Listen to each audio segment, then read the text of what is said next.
Hello everyone, and welcome to this week's Talking Stick Show. So I'd like to firstly welcome my co-host back to the show. We have Laura Massey from Two Feathers Medicine. Hello, Laura. Hi, Dale. Thanks for having me back on. It's great to be here. Hi, Amy. Hi, Laura. And thank you for coming on, sister. And this week's guest, we have Amy Kruzic. Hello, Amy. Hello, Dale. Hi, Laura. I'm excited. Hello, and thank you for coming on to the show. I've seen a few shows with you with Martina Grubila on the Earth Nouveau, is it? And I've seen your material and I saw your story and your heart essence, and I thought it'd be great to have you on. And Laura already is connected to you, so here we are. Oh, thank you. Yes. Thank you. So would you like to tell the listeners a bit about yourself and your journey, really? What's happened on your spiritual experience? Wow. I don't know whether to go. Sometimes when you say that, my timeline goes back to childhood and then starts, and then Go ahead. Like, where go do ahead. I start? If you Where want do to I do start? that. Yeah. So I mean, I mentioned this before on Earth Nouveau, but from Pittsburgh, Pennsylvania. I live in Philadelphia right now. I'm from one of 9 siblings, Irish, Catholic, Italian family. So lived in a small steel town, outside of Pittsburgh. But I guess my journey started with, I have to mention my dad, and I'll probably cry because he's been gone. Let's see.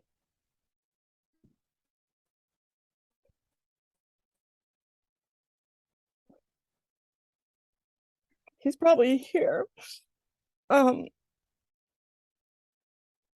Because he's the one that taught me not just the Catholic faith, but the spiritual part of it. And that's probably why it never stuck, the dogma of the Catholic faith. It was more about going to Mass and going with him. That's how I got my alone time with him, was to get up early and go with my dad to Mass, because 9 of us, how do you get time?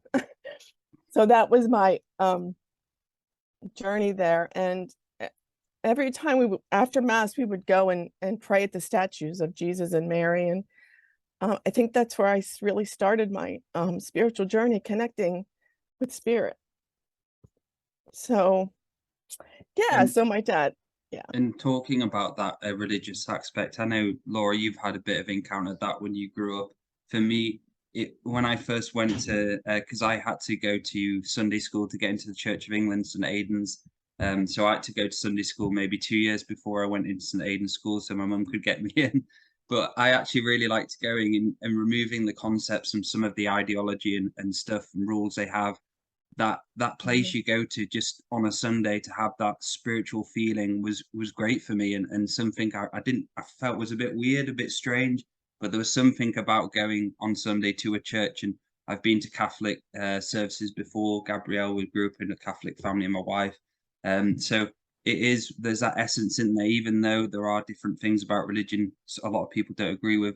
There was that essence of you going somewhere to have that faith, to have that feeling of that spirituality. Yeah, because the dogma, I mean, I went to, they call it CCD once a week, catechism. I didn't go, it just didn't go in. It was more for a social encounter with my friends, It was more of that than anything. I can't recite any Bible, I have to look it up. But yeah, so that's kind of where that connection with my dad, and he did, helped me with that. Yeah, so moving on from that's as a teenager, I worked with handicapped children, which my dad was also involved. He was a teacher.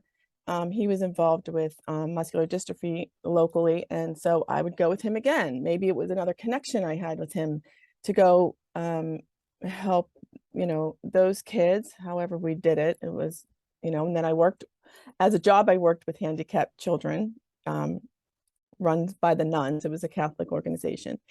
So then I get married at 21 and we move away. So it's like, we just move away to Texas because the steel town died, it was gone, and he was in tech, so engineer, so we, was nothing else. We had to move.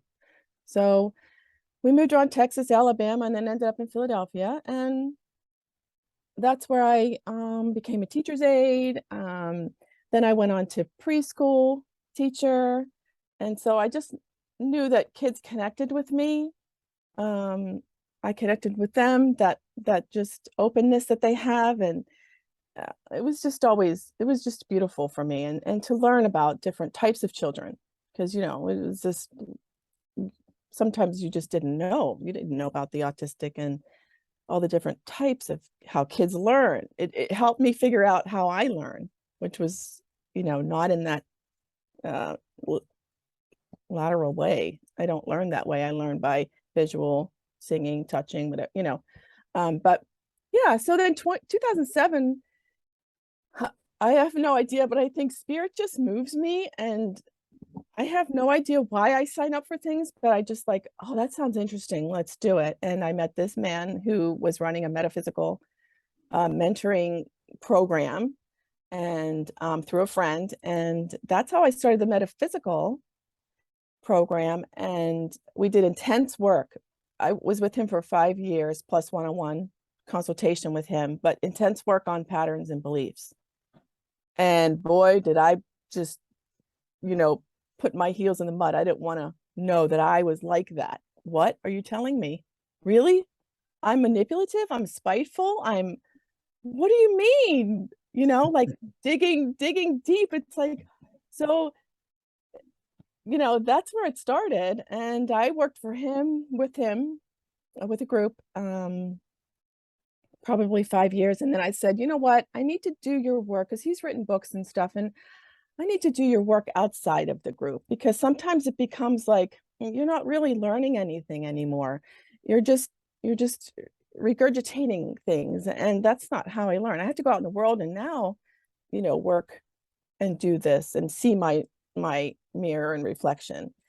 So then that's when I met Andrew in 2020. Thank you, COVID, because, I probably, wouldn't have found him, maybe, possibly. And then Martina. And then I also worked with Liv Mokai Wheeler. I'm not sure if you know her. She works with the Contemple. I worked with her. Is it the few episodes Andrew did with with the light language? Yeah. I connected with her through that, and I worked with her. She was really helped me with the ancestral and the ancestors, and with altars and offerings and prayers, and really beautiful woman. I worked with her for about a year. We did a shaman. We actually did a shaman. I did a 4-month shaman school with her. I did a divination course with her. So I kind of like to kind of go and do different things that feel to me. So, and then, UCM, Amir, David, Nikki, and now you, Dale.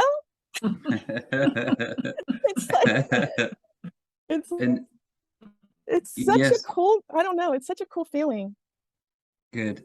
Yeah. And that's it. It's being, I'd say, in the right place at the right time, but the universe works in mysterious ways, and some great unknown things do come around, and me meeting great friends like Laura and Andrew and Matty, the universe works in those ways. And for me, I've said this before on the shows, was when I started actually looking at my own shit and actually accepting my own shit, like you talked about there, where you're like, oh fuck, I've actually got this, have I? And there's a lot of zealotism and a lot of martyrism in there, which we could talk about now. I think that's a great thing to talk about, because it's such a big thing in our world, is that martyrship and actually not taking responsibility for, say, aspect or negative sides to ourselves. And this is something I've been learning throughout the years. And each year I'm met and I deal with stuff of my own stuff which needs healing, and I have to always be responsible for that in a way and try and figure out those blind sides. So let's talk a little bit about the martyr and the blind side then. Laura, do you want to add anything to that? And I know you've had a lot of journeying and a lot of kind of deeper healings with your journey, so on and so forth. And I'm still having to do it. because that old martyr energy, that shard, it keeps creeping back in unless I'm careful. And yeah, Dale and I have been laughing about that recently, because I've had to deal with it in terms of sometimes I don't even notice it's there, and I don't realize it's running the show. And I sort of, I consider that I do quite a lot of work on myself and have done. And even then, it's like sometimes it's there because it just slips back in, and you get into these old patterns and to this old conditioning. And mine is very much with the sort of the mother, grandmother role that I play. And it's not just a role, I am a mum and a grandmother. So I still feel a lot of responsibility for my family and my grandchildren, and I have been known to put that before my own needs, and I still do that sometimes. So it is something that it is a fine line, because like Amy, I work from the heart, and we have a natural desire to want to help. And then there is that when you step over the line and you're sort of treading on their journeys and not doing yours any favors either. For me, it's just doing too much, making myself tired and so on. And I've been working with a martyr energy with Andrew for a number of years, just in terms of people I've had as partners and the way I've led my life. And it does surprise me that even now it creeps back in. So I don't know. It's definitely something I would say is quite prominent in a lot of people, and we just don't realize it's there sometimes. We just think that's how we ought to be, isn't it? Yes. And how does that, Amy, for you, for connecting to your growing up with that religion and the Catholic Church, was there any parts of you which were the martyr, or any programs you've had to have a look into from, maybe you got the programs from when you were younger? Because I know I had a bit of programming from the Church of England. I remember when they said once that if you're bad, you go to hell, and obviously for eternity. And I remember that one time the guy looked at me and told me that, and I got so scared, and I was like, the whole church flipped for me. And from there, I was kind of like moving away from it. But going back to the question for you, with that aspect, was there any martyrship you've had to work on within yourself? Because I know I've had to do a lot of stuff with deprogramming myself from those ideologies and so on. Yeah, for sure. I would say the giving up of yourself, for someone else, because we had so many siblings and everybody in the house, mine, I had to get, if my brother wanted something, I had to give it to him, like, give it to him. He's younger than you, like all these little, things. It's like, Jesus is watching, and, you're going to have to go to confession. And it's like, confession was like the weirdest thing. Okay, you're 7 years old and you're going to confession for what?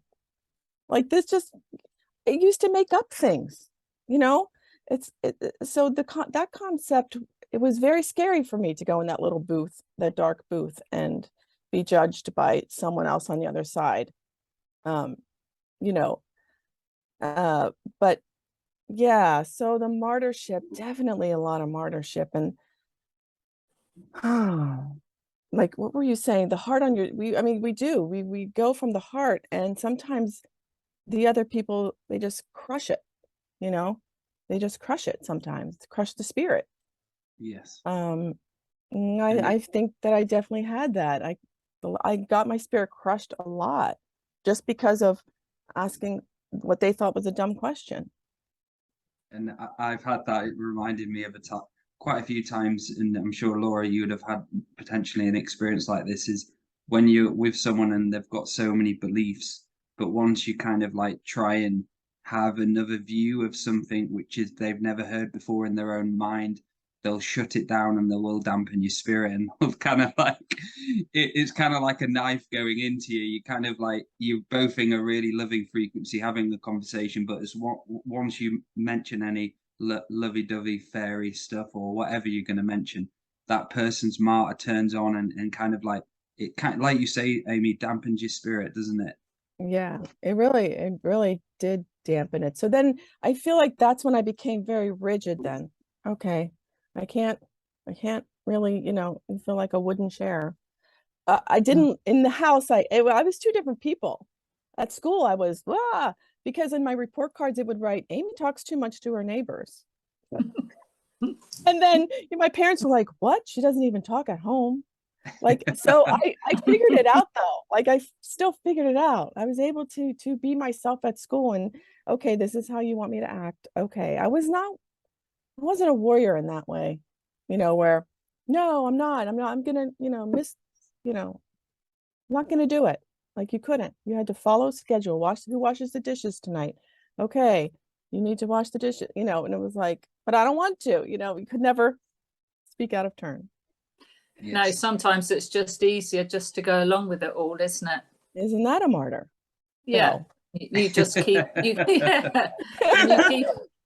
And you keep it all within. It's because like that. it just makes life so much easier for you. Right. Like, and so much goes unexpressed. Yeah. And there's no one you can talk to or tell your feelings to who actually gets you. I do remember, like talking to my Barbies. I mean, or as a teenager, I'd run up to the attic and that was my space to go cry. If nobody was listening to me, I could scream in a pillow. We had to share bedrooms. Like it was a very small house, so we had no time to ourselves. That's why we were always outside. But Do you think being creative has helped you express it? Yeah. Things you were able to express earlier on. Yeah. Because Amy is very creative. Oh, thank you. How long have you been on the path, Amy? I know when you were younger, but for the metaphysical and doing inner work, etc. 2007. Okay. And that was just that was when I'm like, I got like, spirit just says do it. I have no idea what I was getting into, but it helped me. It helped my relationship with my husband, like so many things, because we were playing games. Like you could, once I learned the patterns and the beliefs, because we both came from the Catholic family, both went, we were high school sweethearts. So we pretty much the same town. So, knowing that, it's definitely helped. He's not into that, but he is. I know he is. Deep down, because otherwise he wouldn't have changed, and he's changing, and we're changing together and growing together. It's so much better in the later part of our life. It's just much more fun. So for the martyrship, and good to hear your take on this as well, Laura, is let's talk about awakening martyrship. Of when you have that deep awakening state, you realize that you are source connected, you are powerful, and you go through some state and you're like, wow, I'm awake, and I'm aware of the system. I'm aware of how enslaved we are. Let's talk about martyrship in that way, because it's so funny, because a lot of people who come see me, they're in that stage, and it makes me smile, because I remember when I was first did my stage of that, where you do all of these, you learn this and that, and there are parts where you realize, oh fuck, I do have a shadow size, I do have all these soul shards. Oh fuck, it's not easy. So let's go into that, and how was it for you, and what was the martyrship like in your spiritual awakening? You may not even had any, I don't know, but for me personally, and then I'm sure Laura has a lot of experience like I do, there are a lot of martyrship that come up for us when we're like, oh, I'm awakened. Oh, for me.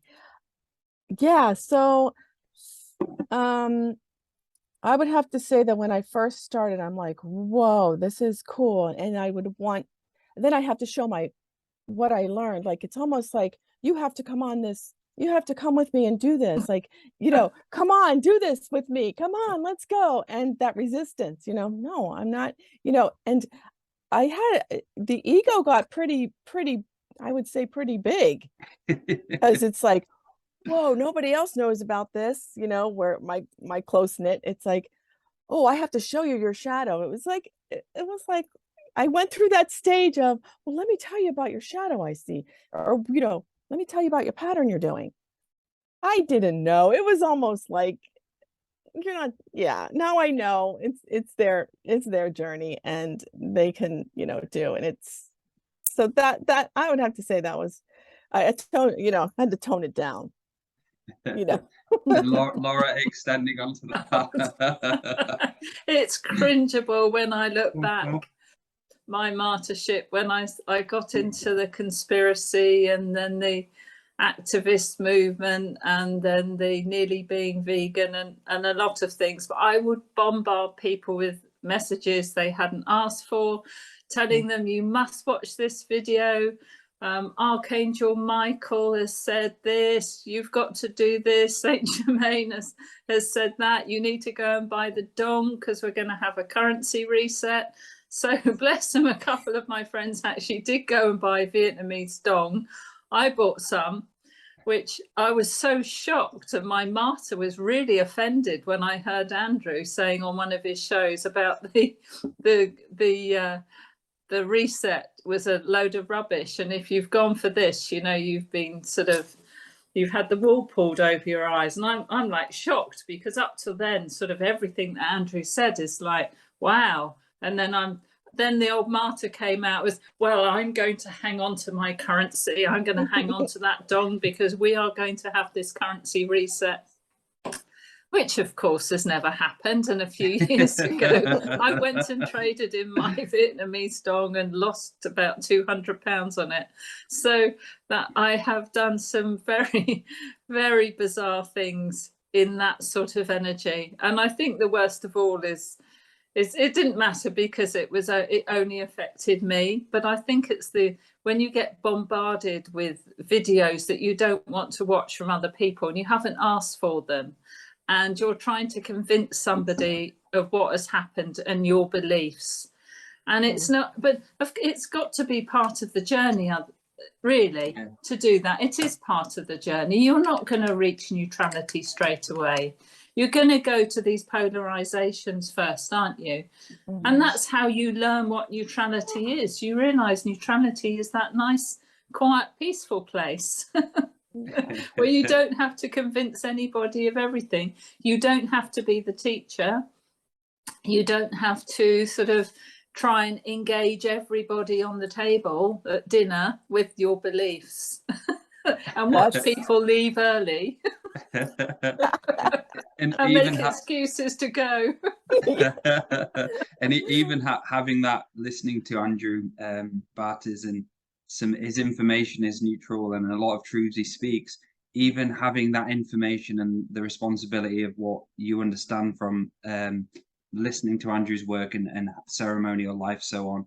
And even for me, like listening and I'll have a conversation and I'll know the answer because I've heard it before and Andrew said it. And I've had this like few months ago where I've had to do work on it, where I'm like, I know the answer, but no, this is the answer. It kind of like came out of me really slowly, and I stopped myself. I was like, well, no, this is the truth. Still, that martyr side of me was kind of turning on, even though my ego may have fought. At the end of the day, I've got to really respect their view, and even if it's not the truth, it's still their truth, and to not try and change that in any way. I'm not here to change someone.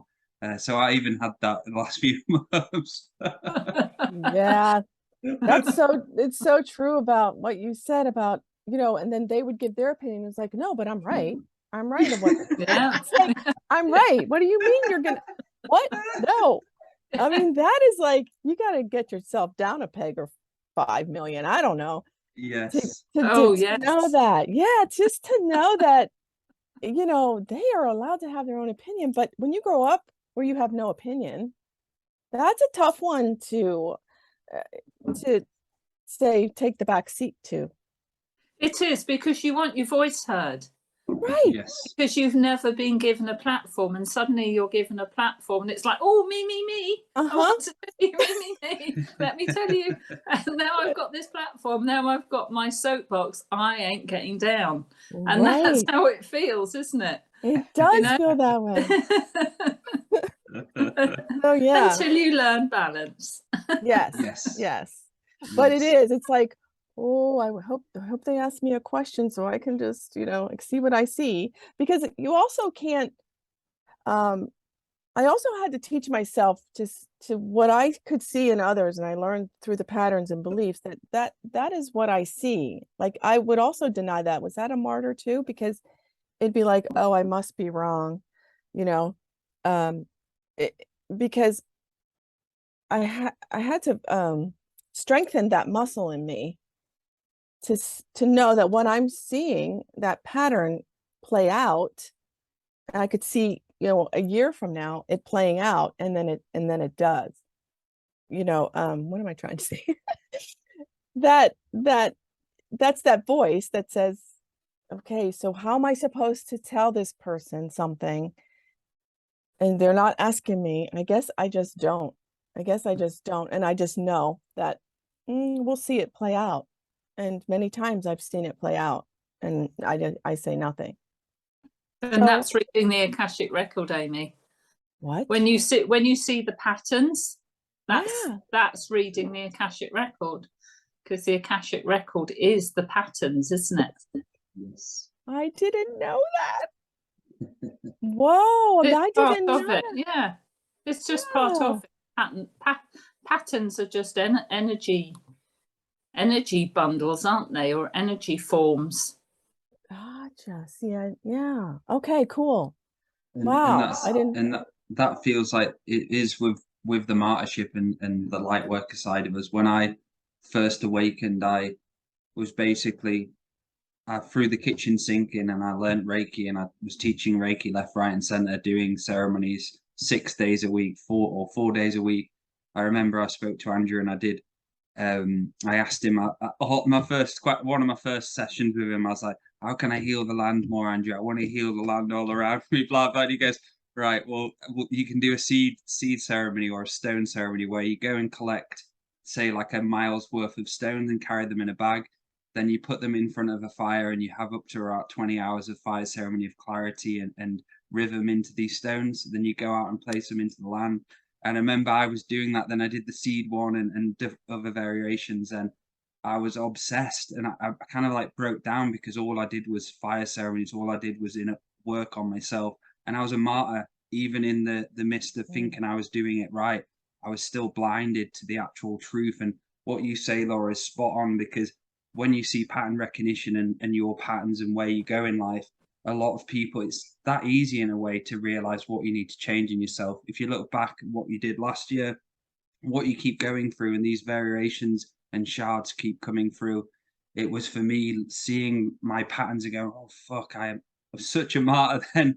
But back then I thought I wasn't. I thought I was top of the world, healing Mother Earth, healing my land, the shaman around the land, all that bullshit concepts.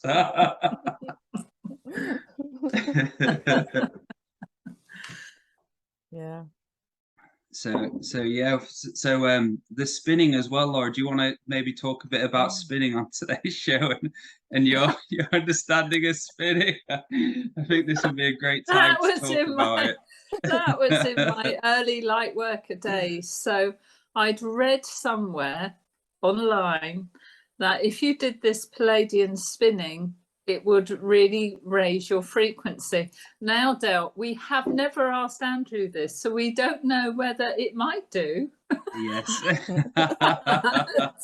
Religiously, every night before bed, I would go up, and is it about 60 times or something? Dale, can you remember? Yeah. I sent Dale the video. He was so interested.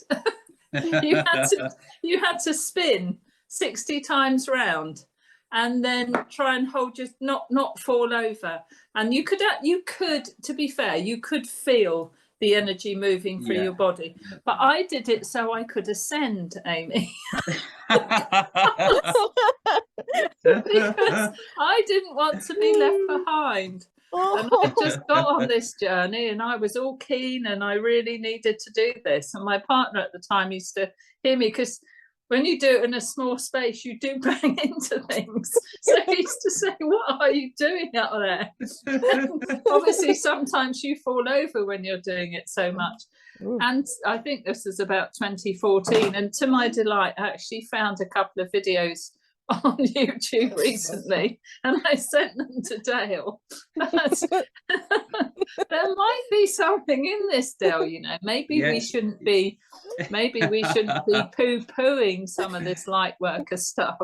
And in my defence, I'd say we all start somewhere. Yes, definitely. And there are aspects to that, Laura, which it sounds like you are doing some sort of self-psychic surgery within yourself to start working on your energy field. But for me, what got me with that video was the guy when he said he was going to be fully healed and there was never going to be anything what happened to him, and he was enforcing that into his energy field, that he was going to be never have any illness or out like that. Oh, that's it. Yes. That was for me where I was like, right, I'm out. Yes. So I've done some very strange things in my time, Amy. Oh. Have you? Yeah, let's talk a little bit about strange, unusual light worker stuff we've done. Okay, well, you have to understand that I knew nothing about metaphysics, nothing. Like, I knew nothing about light worker. It was just, you know, full on, you know, just religion, Catholic religion. So stepping out of that, which I have to say my son actually stepped us out of it.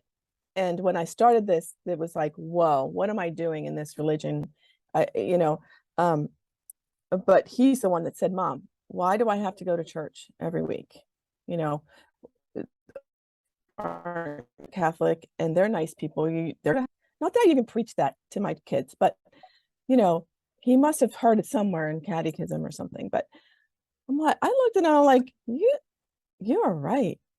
I mean, he was my teacher for that little piece. So I would have to say, and this may not be, but in our metaphysical teachings, we would do tapping. Yes, so we would tap our beliefs out, and we would have sheets and sheets and sheets and sheets of tapping our beliefs. And because there's common beliefs that everybody has, and then there's yours that you grew up with. So we had a lot of tapping. We did a lot of tapping those beliefs and saying something while we're tapping certain points on our body. So that was new. Like, that was like, whoa, what is this? But okay, it felt good to me. I don't know if your spinning felt good, but that felt good to me. It honestly makes me giggle every time you mention it. I told myself it made me feel good, because you're trying to have a belief in something, aren't you, Amy? You want you know, you want there to be something. I don't do that, anymore. But and that's it. And it's the changeover, isn't it, of when you're learning not to do something for instant gratification, which I was doing most of my things to be instant gratified instead of actually be looking into the core issues I had, or using my own light, using my own frequency. And it was a long period of time where all I wanted I used to buy crystals for instant gratification all the time. I used to be like, right, crystal shop, I'm obsessed. I used to call myself obsessed with crystals, and used to just get them everywhere, and used to tell everyone, this is that. Yeah, I mean, that's true. The obsessiveness of it, I would say, I have to get rid of these. I have to get rid of these beliefs. I have to get rid of these beliefs. I think it helped me in some ways, but also I learned, part of me is like, I'm kind of a follower. So I'll do, oh, that looks cool. Look what she's doing. Look what he's doing. I have to learn. I'm still learning that I have to do it for myself, not instant gratification, not because somebody else is doing it, but because it's in here and it's coming out. So, yeah. Beautiful. And maybe we can go into some parenting martyrship then. Do you want to start with this, Laura? What can we pick up from our parents? Because I know a lot of my martyrism and zealot side I've picked up as well from programming and growing up. So if you want to talk a little bit about that, Laura, and how can what happens when we're growing up with those martyrship programs? Well, you sort of, from what I wanted to do was to make up to my boys my inadequacies as being a parent, in any way that I could. So, and especially as they got older. So mine was actually, I don't know so much related to my own parents I just see it in myself with my boys now. So I think Andrew told me once to take a couple of steps back, because I don't like to think I was in any way an overbearing mother, but let's put it this way, I think I'm a better grandmother than I was mother. But then you've learned a lot, you know, by the time you get to that. I think I tended to be what a lot of mums can be, and that's overprotective, getting too involved and so on. But mine sort of tended to carry on into in their 30s. So it's like I've had to, and a lot of that was about my own self-esteem. And a lot of that was my own guilt, which is actually back to martyring, really, because I wanted to make up for the fact I left their dad when they were only 16 and 18. And I felt that this is actually what I felt then, was I needed to sacrifice the rest of my life to make up for that one so-called mistake, because I had broken up the family. Now, luckily, I have very loving, forgiving boys, and they wouldn't have allowed that long term anyway. They never saw it that I had to make up for it, but for years I felt I had to. So whether it's when they're living on their own or they lived together for a while, I'd cook meals. In fact, at one stage I was living with somebody, not their dad, cooking meals and taking theirs round to their flat for them to eat when they came in. I tried that for until that totally wore me out, and just so many crazy things, you know, like I would go and clean up after them, clean their flat. I just went all out there to try, and I felt I had to make up for an inadequacy of being a mum and splitting up the family. So whether that's something I've picked up from mum and dad, you know, I've not looked at that. My parents divorced when I was 6. So it's interesting you should bring that up, Dale, as coming from our parents, because yes, there will be something there that I haven't investigated yet. But I do think, I don't know whether it's a woman thing, you know, you just, you want to do the best for your children, don't you? And that isn't just a woman thing. I mean, that is a general parent thing. Mm-hmm. And when I couldn't, I felt like I'd let them down. And it took a long time of forgiveness of myself, that sort of work, to bring that back into balance. And I'm still sometimes having to look at that. Is that something you can relate to, Amy? Oh yeah, for sure. Same exact. Yeah. You want the best for them, and you just didn't know what you didn't know, you know? No, that's you just didn't know. That's why there's grandchildren. I don't have any yet, but hopefully someday, you know? I do have little great nieces that are really cool, and they're helping me see that part of me again, that playfulness and that I loved. But yeah, I would have to say that Martyr, definitely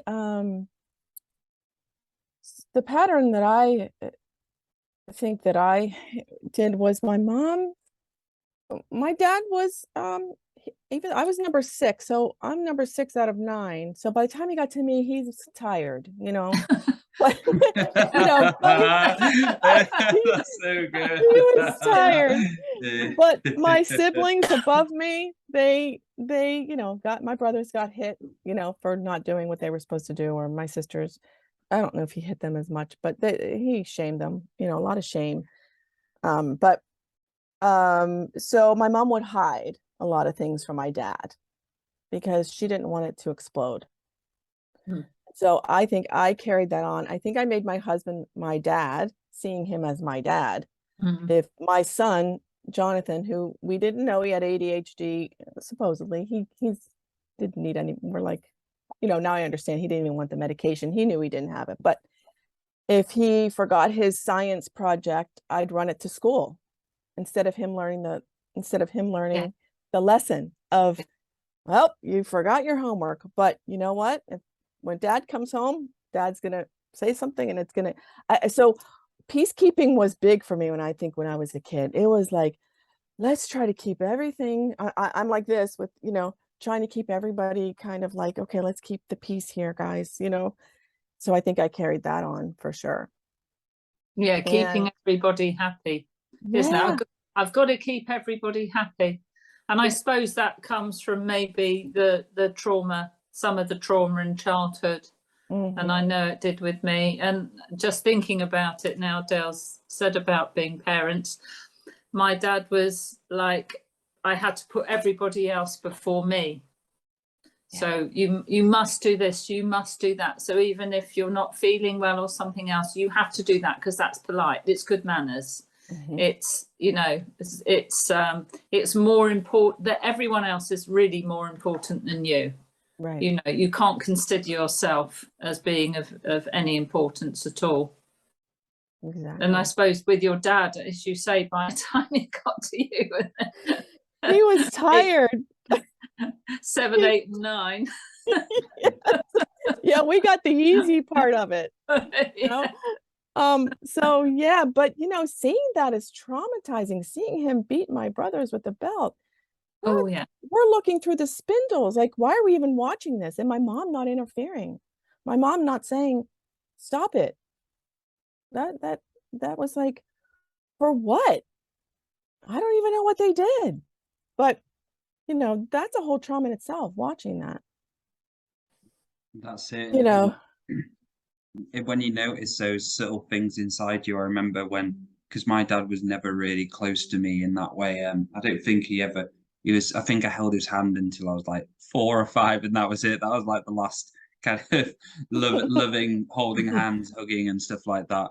And I noticed that within myself, even to this present day, and work I have to still be doing and learning about myself is even around the kids, how I am compared to Gabrielle when she was brought up in such more of a close knit, hugging, like thingy family, or all in bed together and stuff.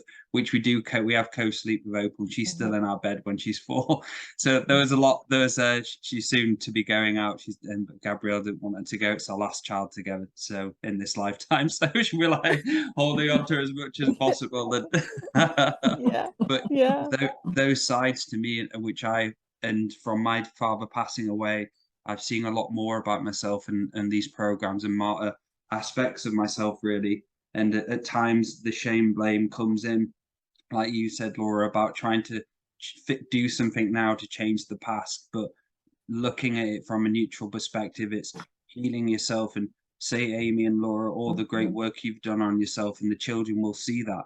And to them, seeing a progression of someone who's come from this to this person in the now I feel is one of the best things your children can see, is you making mistakes, you growing, you being able to own up to who you are. And for me, that's incredible to see that and see that perspective, instead of being shameful and always kind of guilty about the past, guilty about doing this. And what are you going to do with the now? What are you going to do with yourself in the present? And how are you going to change your reality around? And that's for me what changed my view of parenting a lot. And it helped me grow a lot more. I had less weight on my shoulders because I wasn't the best father, say 6 years ago, 7 years ago. I had a lot of stuff I needed to work on. And I look back at that person now with no shame and blame, and just understanding that it's part of my story and part of my journey of martyrship.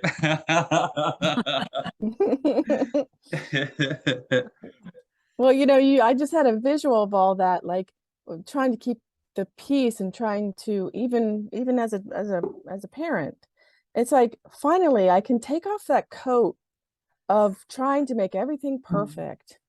I can unzip and take it off, and I can be me now. And it's been hidden for so long. So yeah, thank you for that, because that's what it feels like to me now. I can be, and my husband too is the same way. Like it's almost like those cords, you have cords in everybody, and it's like I'm just starting to cut them, and yeah, I don't need to be this rigid way. I don't know. Yeah, oh, absolutely. Yes. That's how it feels to me. Like Yeah. I can finally take it off, my coat of armor, I guess. and melt it and make it into tools. Yes, exactly. and all the work we do, there's also the unseen aspect. You know, not just what Dale's saying, how the children see us change, but just the unseen world having the effect it does, you know, healing ourselves, and then that starts to heal the lineage, you know, forward and backwards, 7 future generations and the past generations. And I think that's, I mean, that's it's just as valid, isn't it? When you do the inner work, what changes in the unseen world, what you're doing for your ancestors and your future generations, because you can start to, you're changing your DNA in effect, and that must change theirs. So it does all the work we do for ourselves has a tremendous effect on their unseen worlds too, on them. Yeah. Yes. You know, so I think sometimes I think the prayers are as important, as valid as me saying something, or trying to, or probably more valid than me trying to persuade them of something, or saying something to ears that aren't ready for it. Exactly. You know? Yeah, now I can go inside and say, is this, should I say something? You know, and it comes quickly, yes or no, you know. Yeah,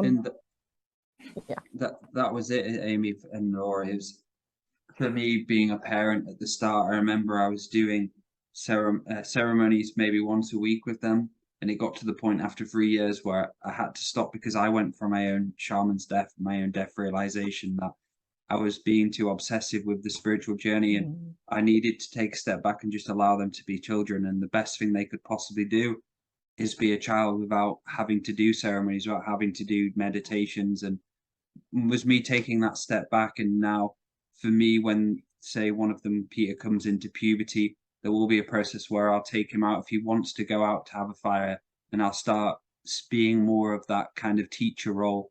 But for me, I had to stop. I had to stop myself and trying to stop teaching them. Look, this is great spirit. This is great mystery. Like, they're all just like, "What the fuck are you on about?" I just want to like, I don't give two shits who great mystery is, or or who this guy is, or whatever.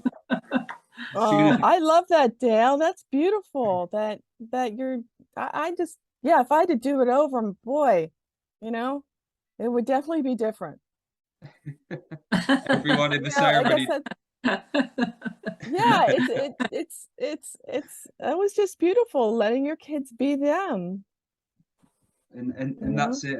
Yeah. When I first did the ceremonies, I was looking around at them, and they just none of it. Well, there was like one person enjoying it, and I was like, there was an aspect where I was like, "What the fuck am I doing? Like, this forced evolution? It feels forced evolution to me." So, and you have to remember, they watch you. They watch everything you do. Yes. Right? Yes. They watch everything we do. And they can come to you, and they know they can say, "Hey, Dad, can we build a fire?"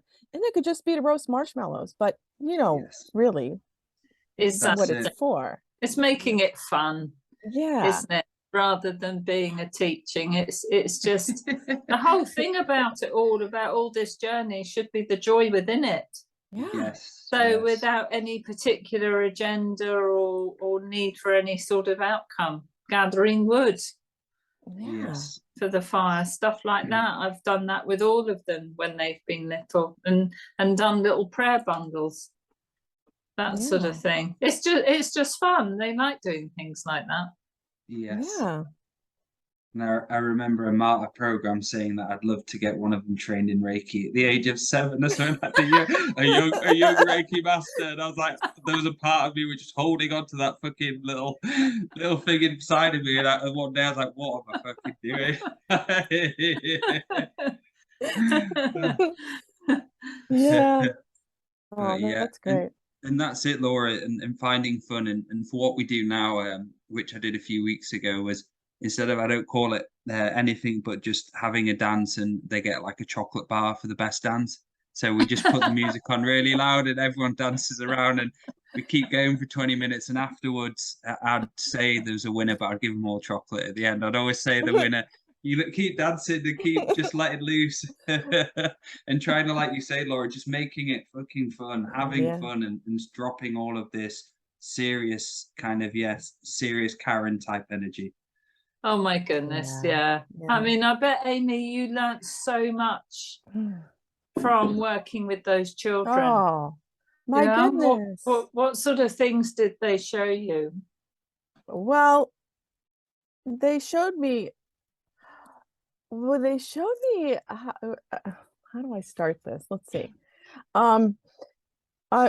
They showed me how to use the brain differently, like playing with Legos, you know, in preschool, or just have an imagination out on the playground.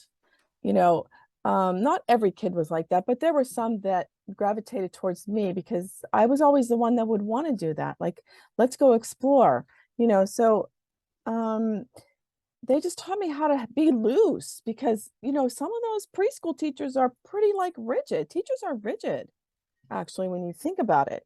And so they taught me how to just be loose and have fun. Basically, yeah. And how to use the brain differently and how to see things differently. You just learn so much from just watching them. And even my own kids, open-ended. It was always open-ended. You know, make a mess. I let my kids make a mess. I don't care. Leave it. You know, we don't have to. It's like, I don't care about the mess anymore. But you know, you still had your little like, grandma's coming to visit. We better get this house all, you know. You know. But yeah, they're funny stories. My goodness, they're just stories they have. They would tell you how their mom and dad are. It's like you could figure out the mom and the dad, like, you know, because they're talkers. So you'd get great stories. But their imagination is just beautiful, isn't it? Oh gosh, for sure. That's how, you know, we have lost some of that. We've lost some of it in not having so much of the storytelling. I mean, yeah, you know, a lot of parents do, especially when they're younger, they have a story at bedtime. My grandchildren and my children had that. But that's almost the closest we're going to get now to the stories being handed down around the fire. Or maybe a dinner, you know, where you've got the grandparents or the old aunties and uncles who've got some of the family stories and things that they're able to pass on. But you know, that some of that would be lovely if that was brought back for the children to sit around the table and listen to the elders, really. Yeah. And it's funny how you say that, because my granddad, who I think he's 84, 83 now, and I went to see him. I took him for his fifth COVID jab. I took him in car to the appointment, sat in there, and all the older generation. It's so nice because they're so chatty, and my granddad's great because when you reach that age, you start talking about your story more, and it's like you wanting to kind of pass on your story innately as a natural way to the younger generation, and especially your family. So when I'm in the car with him, every stop will go, in 1954, I knew Kevin from this way, and I did work on that house, and he was a plumber. So he literally was fucking everywhere in Harrogate, and he was going around, and every single building he worked in, he told me a story about it. And there was a guy, so when he goes around Morrison's for his shopping, he whistles. People can hear him, that he's like got a whistle all people recognize him to. And we're out literally in the shop for 2 minutes, and everyone knows who he is, and he's like, "Hey, Colt," and he's there like with his frame going really slowly. But there's that storyteller aspect to him, which you can tell he really raises his kind of frequency in a way to when he starts telling the story more. And yeah, it's beautiful saying that, because I've witnessed that firsthand of how important and beautiful it is telling the story and those weird, funny stories we all have. Yeah. Amy, what would be your view, just interested on, because I assume that you like worked in a class or a school that was just, did you say handicapped children? Yes, I did as a teenager, and then as a teacher's aide.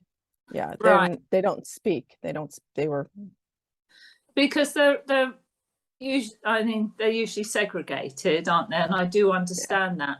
How would it work? Would you see it be beneficial if handicapped children were put through a normal schooling system with children who aren't handicapped? Yes, How the school, they how do would it that here. work? Oh, okay. They Yeah. do it here. They mainstream. So I would take the child to school, to the classroom, and even though he was basically handicapped, he doesn't, I hate to say vegetable, but kind of like he can't even speak, Yes.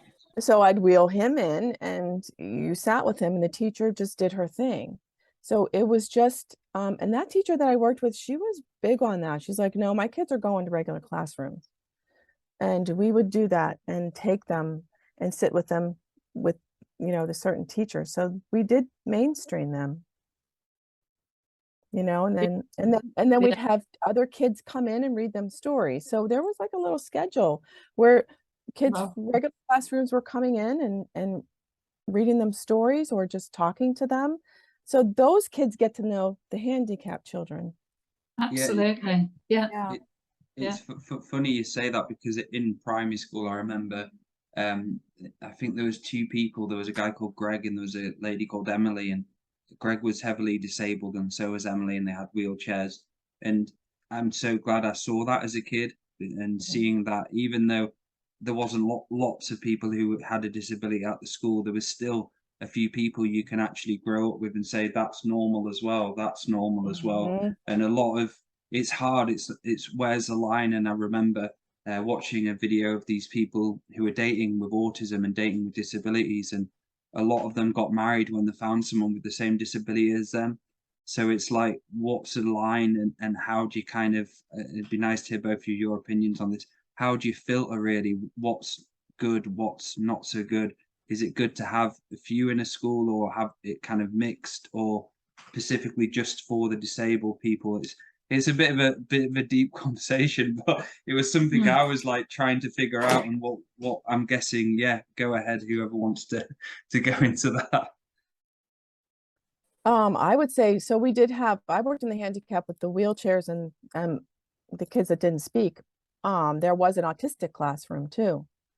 And, they went there's different spectrums. So some wouldn't go into regular classrooms because of the disruption. So they did kind of like hold those kids back. But what was your question? So the question, the question was, and that's what I definitely think is the best. It was for me growing up, seeing two people who were disabled was a great thing for me, seeing that. But nowadays you don't really get that as much, seeing people with disabilities in your class. And is it the right way? I'm trying to kind of look in between both sides to whether it's better to go to a disability school, or it's better to have them mixed in with the, I wouldn't say regular is the wrong word, the other, the normal school systems. It's kind of trying to go into a little bit, and the understanding about it from my experience anyway. Yeah. I wonder what the Indigenous did. Yes. Because that's where we look for so much of our teachings, isn't it? What would the Indigenous have done? I mean, they opened their children up to many of the natural experiences as soon as possible, didn't they? I mean, they had a beautiful way, of handling when girls reached time of their periods. It was moon time, wasn't it, to go down to the water on their own and have their moon time on their own. I mean, their ways of handling everything was just so gentle, was just so in line with nature. So I don't know, what would they have done? The children would have just all been together, wouldn't they? I mean, it's just like, in the parenting, the aunties, the sisters, the grandmothers, everybody in the village took care of the young children. It was like one big family, wasn't it? And I guess if one is disabled or one is, has problems, everybody just mucks in and all the children are together. But of course, we've got different systems now and a different setup, and you can't knock these really good schools that are set up purely for children who do have these difficulties, because I suppose it helps them in a very specialized manner. And that none of that can't be, you know, that's great help, isn't it? That's Yes. Yeah. so And that's a difficult one. That yeah, is, yeah. it is very difficult. I would And be, for me, I would, in my world, I would be inclusive. You know, I would. I grew up with it, so it wasn't anything like new to me. yes. Yeah. You know, we And actually did take in a handicapped muscular dystrophy child for 2 years. You know, and so we saw that in our own home. You know, how we all work together. Somebody had to carry him upstairs to go to bed, you know. So it just that's natural to me. So yes. yeah. And from so when I've got a son, who's autistic, and he's highest on the spectrum when he was diagnosed, and we had a situation where he was at a primary school once, and they weren't equipped for it. So I think there was a few people who were autistic, but they actually had a bib on him at lunchtime, you know, like a coloured bib and stuff like that, and he never was allowed in the classroom. And they basically made him go so behind, and his behavior got even worse because he wasn't looked after right. They weren't actually treating him with respect, actually single him out, having to eat basically on his own on a different table and stuff like that.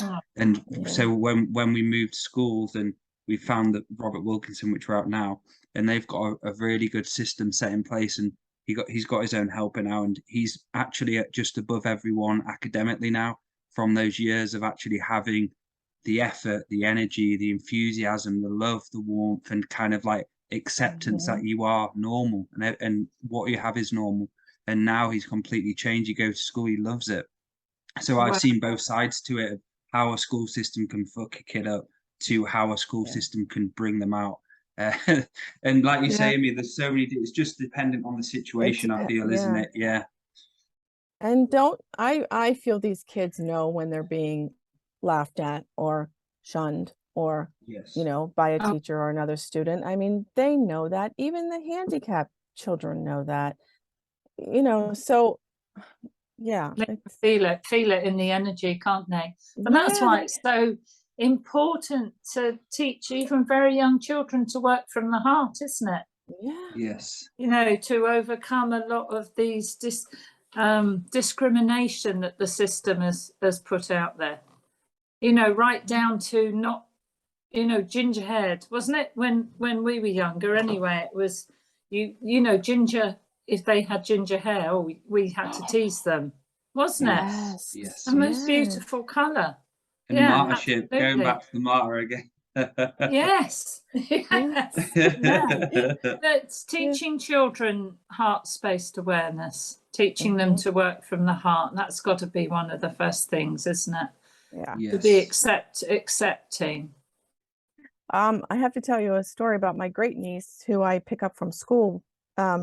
She was probably 4 or 3. She's 6 now, but you know, I had to teach her. Well, she would play with bugs. She loves nature, and she would pull the wings off of the bugs.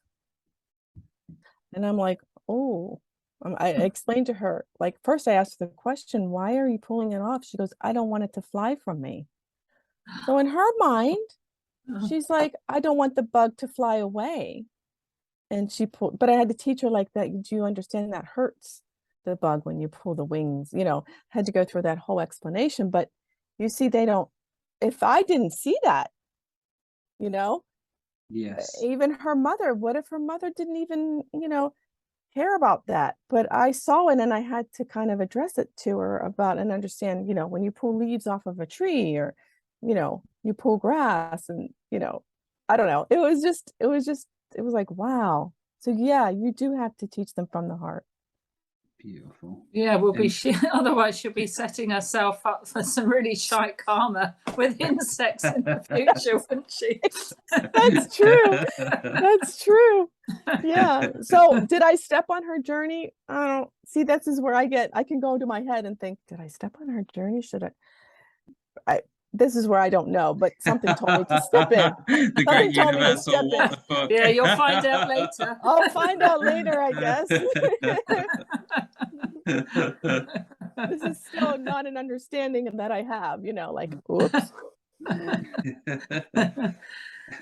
That's a difficult call though, that one, isn't it? That, Because, yeah. That is a difficult call. I mean, It she's makes me feel 3. better though, you know, when you see a situation arising in the car or when you're out, and now you know not to step on Jenny G, just see you later. Not my shit. I love it. I love that freedom of just being like, bye. You got a card, a green card there, just to get out of it. You Unless created it's this. something serious, obviously. Someone's dying or Right. I think, Amy, with that one, there's got to be a responsibility to teach children to be kind. Yeah. Isn't there, to animals? And like you said, it would hurt them or would or now he can't, you know, he can't fly anymore. Can't live his life to the full. Yeah. So I don't know that. So another topic before we close the show, which would be great to talk about, is martyrship within death as well. Because I've learned a lot about martyrism, about myself through my father dying. So let's explore this. And who wants to go first? And what has death and people dying taught you about yourself and the martyrship maybe you had with the relationship? Because to me, I figured out how much of a martyr I was with my dad. And so let's explore that for a little bit, because I do feel from experience that has impacted me a lot. Amy, has your father passed, or is he still here? Okay. Yes. Yeah. How did that impact you? Oh my God, you know, he was my, yeah, it was a sudden one too. So it wasn't like a lengthy one. It was heart attack, operation, dead, you know. And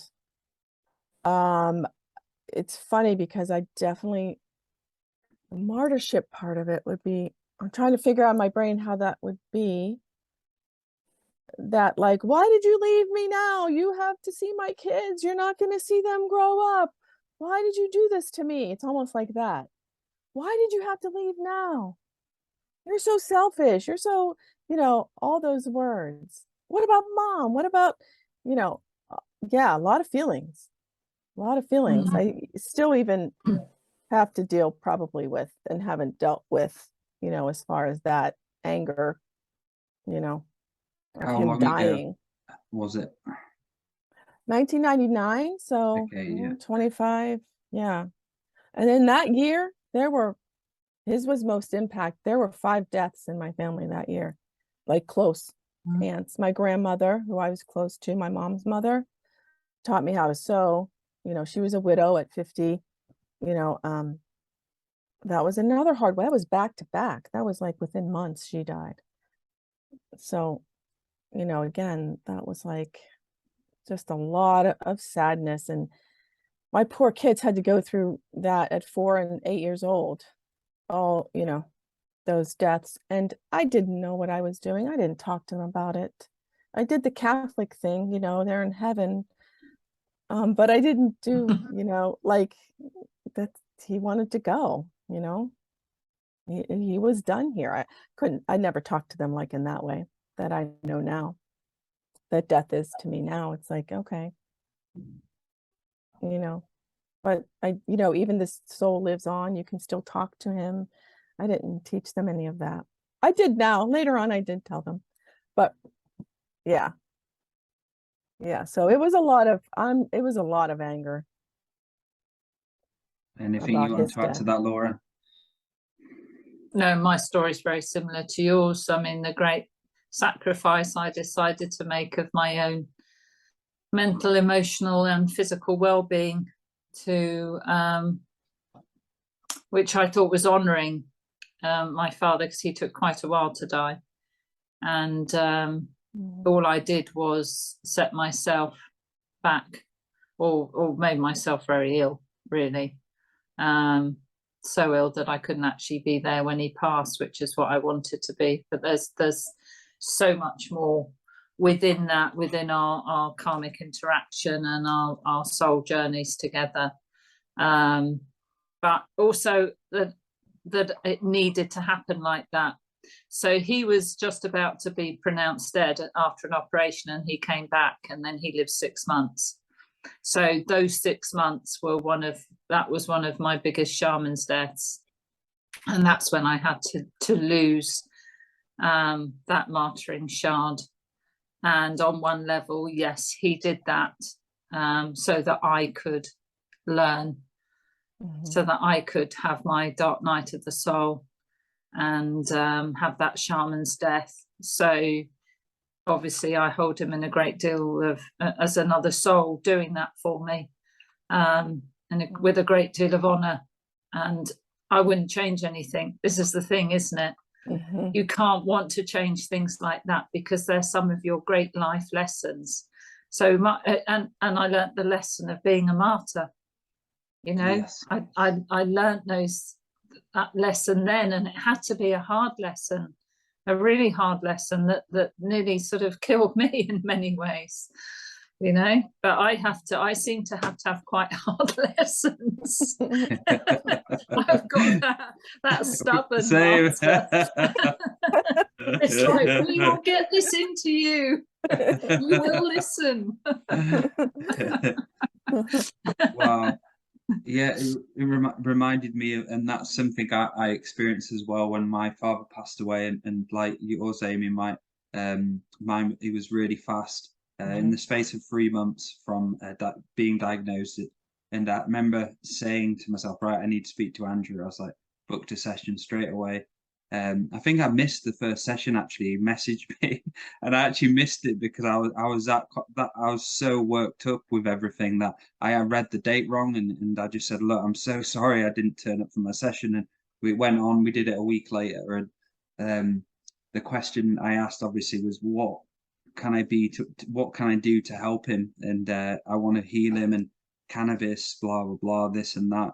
And the thing what I learned about that reading and understanding about him, what I learned from the experience was my dad just wanted his son, and that's all he didn't want this healer. And Andrew was saying, like, don't be a healer towards him, don't talk like you want to heal him, don't heal him, just be his son. And for me, I was like, these martyrship sides of me was like, sorry, what? No, I can't. I've got to send him some treatments or do this and that. And it was, like you say, Laura, a shaman's death for me. And from there, I had to detach and be his son. And the experience was a bit easier for me. But looking back on his death, for me, and seeing him like you do, Laura and Amy, to your father, is seeing them, even though the rights, wrongs in between and all those mistakes they did was contracted and meant to happen for us to evolve, and seeing the greater picture of my relationship wasn't the best with him. He never spoke to me, never really talked and asked how I was throughout my entire life.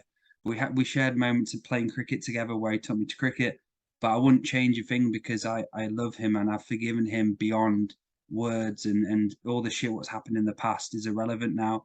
And I see him for the greater ancestral spirit he is. And he was here to teach, like Andrew talked about as well, the soul family, not just me, the soul family and the ancestral Northern Lights, the Aurora Borealis, a big lesson on mourning, of how mourning affects. And it was a karmic circle between me and my family that we never mourned properly in thousands of lifetimes together. One of us died suddenly, and we basically kill ourselves because of the mourning energy. So his fast death was basically for all of us to learn mourning, how to do it properly, how to let go of them. And I talk about the Peaky Blinders story where he loved Peaky Blinders, and so did I. And the new season came out because he put on his Facebook, when does the new season come out? I really want to watch it. He passed away a month later, and I watched the new season, and this is when he crossed over straight away to the ancestral homeworld. Andrew said he went straight over there without any hesitation. He literally, it's like nothing held him back. He was straight to the North Pole, and he's there with the soul family members now. But I watched Peaky Blinders, and when I finished that first season of the first episode of the last new season, I shut the laptop, and when I was about to go to sleep, I saw his face as clear as anything from pitch black, just look at me and stare at me with this wisdom. And there was such wisdom and youth about him, where I could see him for who he was and what he was here to do. And past all the zealot and martyrships of our relationship, it was going back to that value and the ancestral teachings, like you were saying, Laura, of how to honor them and respect them for the time we have with them. Because this journey's quick, and before we know it, something could happen tomorrow, or something could happen to me, you, or anybody. We don't know this. And for me, that was to make sure that each day I appreciated and respected who was around me, respected my friends, my family, so on. So there was martyrship, what I had to learn from him dying. And if anybody wants to add anything to that about the death process, because I've learned so fucking much from people dying, like so much. Yeah. Yeah. So how long did it take you to get over the anger after your father had died? And could you get some sort of balance like Dale did? You know, could you get perspective on it?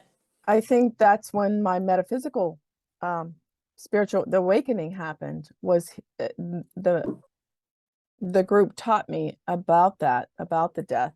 And with all that anger that I kept inside, because I had to be strong for my kids, right? I can't let them see me cry. I can't let them see me. I just want to scream, you know. But that definitely, I think that's, I'm actually thinking that is why I started then. Even though it was 5 years after I had that mourning of 5 years after his death, you know, I got put into that metaphysical mentorship to teach me all that he taught me, right? All the beliefs and all the patterns, everything that he taught me, to be cleared. Yeah. His gift, his gift to you. There's so many gifts in so many things that we just don't see. Oh my God, I know. Because the world teaches you that everything has to be good or right, or it has to be this way for it to be of any use to you, doesn't it? Everything, you know, has to be great all the time. Everything has to be right. Yeah. But that's not true. And maybe that was a disservice to my kids, and, you know, not letting them see me cry and talk about it. You know, I would talk to my siblings about it, but that was like superficial crap, you know, that we would talk about. It wasn't like deep, like I'm fucking hurting. Like he left, you know? And that's so, because my mum is, she's probably listening and watching this. She does watch a few, though. Hi, I love you. So for my mother's process of mourning is much different than mine. And her holding on, and in a way, and trying to, like you say, why have you left me? Why have you left me? And all that martyrship which comes at it, and the anger and the guilt, and I can't live my life anymore because you've gone, all of those different aspects which I've seen throughout other people in the family, which I could have gone down. And for me, what made me almost go down those martyrship route was memories. If I looked back at the memories of him dying and going into that era of thinking what I could have done, what I should have done, that kind of lowered my frequency and brought me into those types of states. So I had to learn how to not do that anymore, not think about him dying, not think about the death. I could have done this, could have done that. Once I started to let go of him more and more, it was easier for me to mourn him in a way. That kind of deeper sense of letting go, isn't it? Of letting them go even more. Yeah.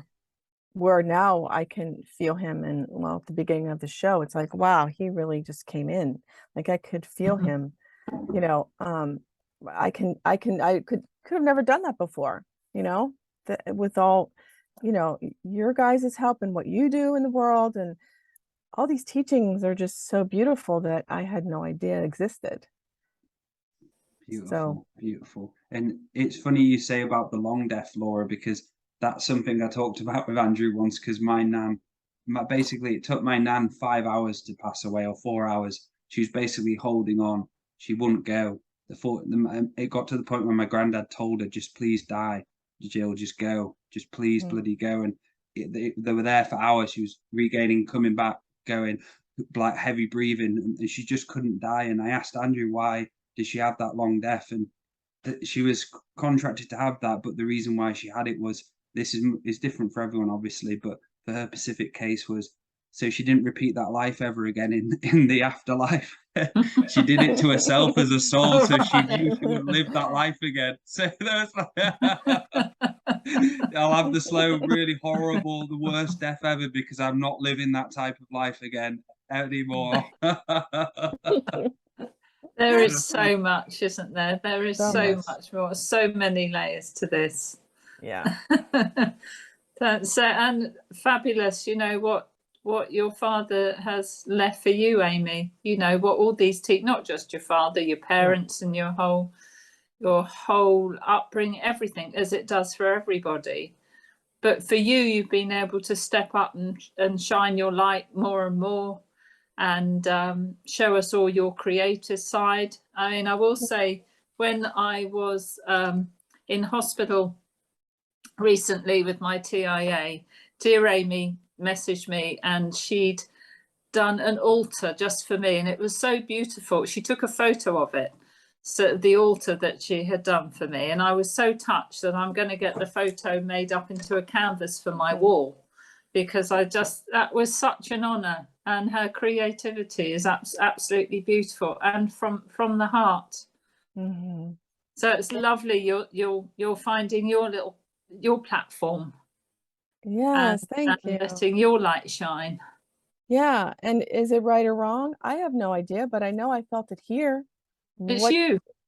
Yeah, it's like, so It's that you. actually taught me, wow, okay, I can't go see her, you know, take her pie or cake, but I can do this for her, you know? You know, like, it just, honestly, it just went whoosh right in. Yeah. And so I'm beautiful. Yeah. Thank You're you so much. very intuitive person too, aren't you?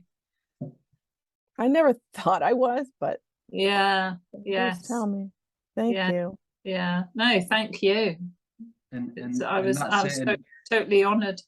Honoring you, honoring Laura, honoring me in that kind of the red blood ancestral link that we all share, that we are the Red Road ancestors, and for us to celebrate ourselves and celebrate community and friendship is a great honor for the future. And yeah, what an honor and pleasure it has been this show. That's what I feel. We'll wrap this up on that note, because yeah, how fun. Thank you. And I'd love to have you on again, Amy, and obviously Laura, you'll be back co-hosting many times. But it's been it's been incredible, and this fun. I think the best word to describe it, fun. It just feels like a chat. We've gone for a coffee or a tea, a decaf coffee. We've gone for a tea. We got to have fun, and we've also got to honour the martyr part of us in some ways, you know. Otherwise, we'd have nothing to laugh at on the show.